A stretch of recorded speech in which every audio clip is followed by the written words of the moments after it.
Тарих поэма. Хасаука.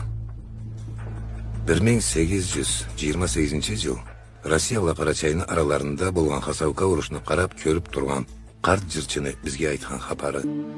6-сы Карачайга куугун келип, улуу төрөнү жыйылган хабары.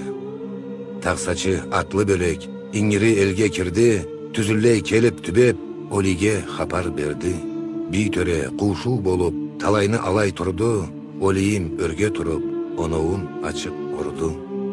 Жау келсе ойнай келмез, жан калмаз жаудан тилеп, жауга сыртын бермез, ол жыгар аны сермеп. Жау бизден саныбла көп, огубуз жетмез аңга, быллай күн кабалда чөп, жыйылсын халкым таңга.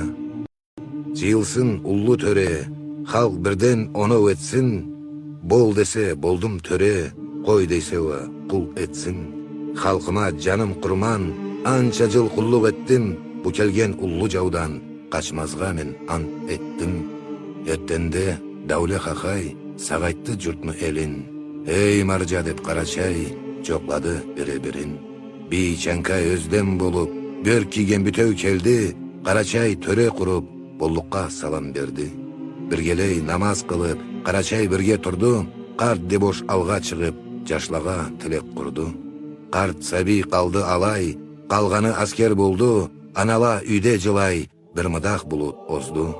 Саф болуп турду аскер, шерүүнү башы дуда, карабаш зытчыл тизер, олаңа керти уста.